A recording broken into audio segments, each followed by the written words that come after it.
when I was 15. I had met this guy and everything seemed to be going well. And pretty much, I think it was about 4 months into the relationship, he called me my first name, which was a wench. When I was about 15, I met a guy and we dated.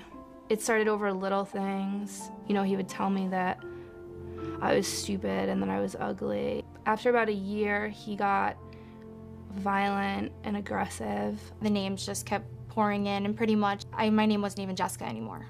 And he would, you know, shake me or kick me. I wasn't allowed to talk to any of my guy friends anymore. I couldn't hang out with the girls if there were gonna be guys around, anything like that.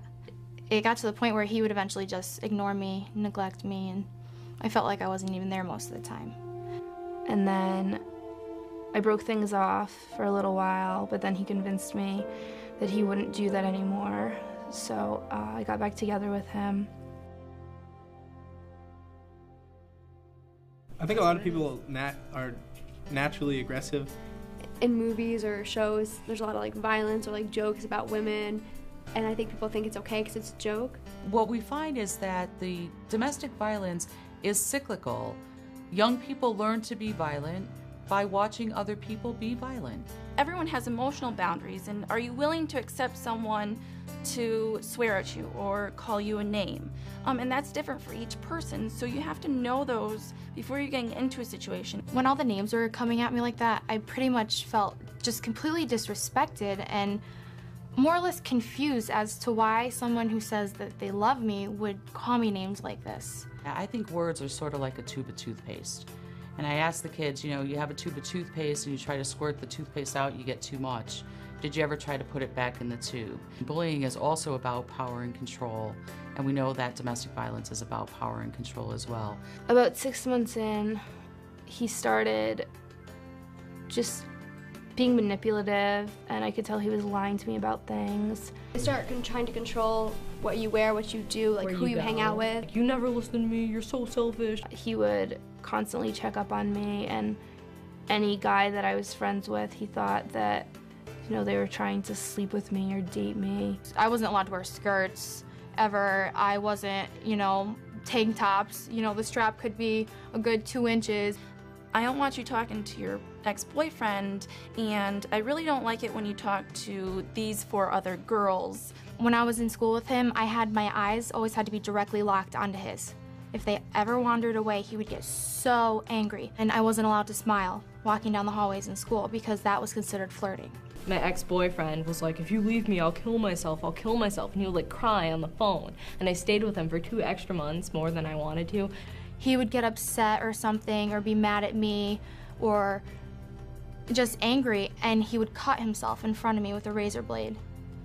And I would have to sit there and watch him slice his stomach open, slice his arms. But I do know a lot of girls who are like sexually pressured or like have been raped. I think that it's important to remember that a boyfriend who you've been, you know, willingly sexually active with before still can rape you, and just because you've had sex before doesn't mean that your boyfriend can have sex with you whenever he wants.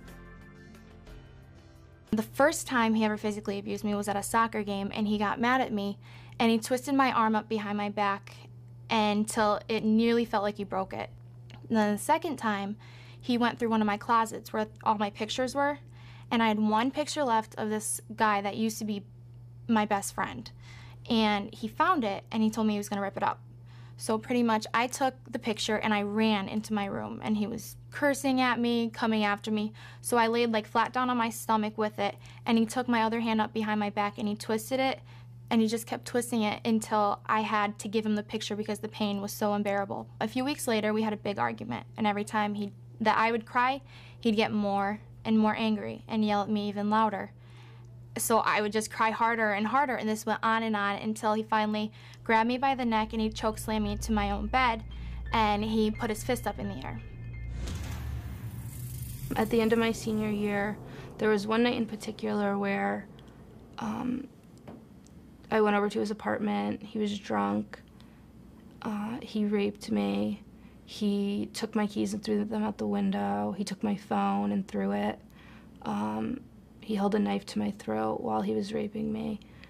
And I think that that really clicked to me that this is completely insane and why am I subjecting myself to this? And because it was like my last week of senior year, and I was just thinking, you know, all my friends are having fun and so happy that we're graduating, and why am I dealing with this right now? It should be such a happy moment in my life, and it's not. You know, I'm so sorry, you know, this is never gonna happen again, I can't believe I did this, and, you know, I figured, okay, you know, he loves me, and it's not gonna happen again. It seemed bad when it was happening, and then afterward when he would apologize, I would say, oh, maybe I was making too big a deal out of it, or, you know, maybe it really was my fault, or maybe he didn't hit me as hard as I remembered it. My life was his life, and I felt like I needed him to survive. Honestly, that's why I couldn't leave him, because he was so in control of me that I felt like, well, I'm not an independent person anymore, and I need him. If you're in a friendship or a dating relationship, you really need to listen to your gut. And if your gut is telling you that this situation's not right, you need to listen to it. You know this is wrong. You know it's wrong. And that's why you need to just trust your instinct, and you just need to go get help immediately. I talk a lot about trusted adults because a trusted adult can be a different person for everyone. Your trusted adult might be your coach. Your trusted adult might be your mom. Your trusted adult might be a police officer.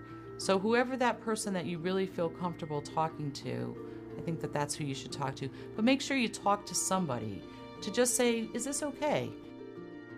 Susan B. Anthony Project offers services for all of Litchfield County with domestic violence and sexual assault. But there are 6 towns also that offer domestic violence services, and that would be women's support services. So if they need help, you can always call Susan B. Anthony Project or Women's Support Services, which both offer counseling and a 24-hour crisis line.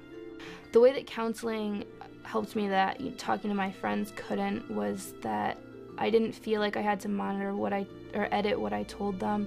I could just be completely candid about what was going on, and even though they would act, you know, shocked and surprised at certain things and the more extreme violence that was going on, I didn't feel judged. My guidance counselor became like my best friend. I was in there every day talking to him and just let him know what's going on and if I ever needed anything. In a healthy relationship, you should both be your unique individuals and then be able to come together and be a couple. Being in a relationship where you're being degraded and told what to do, what not to do, or being physically harmed in any way, it's not worth it to stay in, because you never know. Things usually do get much worse. Love is not abuse, nor is it restrictions or pain. True love is really about an equal respect from both people. Love is like also allowing that person space. Like, you know, I love my boyfriend, so therefore I don't call him like every 5 seconds. I don't, you know, always want to like bother him with, you know, my girliness, and like, you know, I give him his space, he gives me mine. Like I don't want him to be uncomfortable. A lot of guys think that they need to be this macho man, but most girls like want someone who can, you know, protect them, but also have an emotional side. Who said that I can't be weak? Who said that I can't be emotional? I want to meet that person.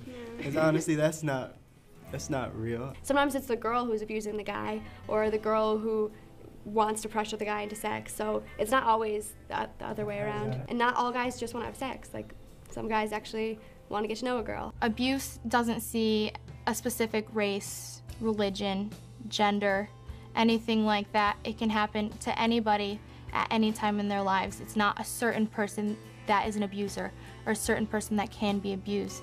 It happens all the time with people you least expect it. So you need to always look out, and you know, you need to ask yourself, you know, if you think you might be in a controlling relationship, maybe ask yourself, well, does he or she tell me what to do, tell me what to wear? Does he or she ever call me names, put me down in front of other people? Does he or she ever physically harm me, keep me away from my family and friends? You know, certain questions like that can really help to determine if you are in an abusive relationship.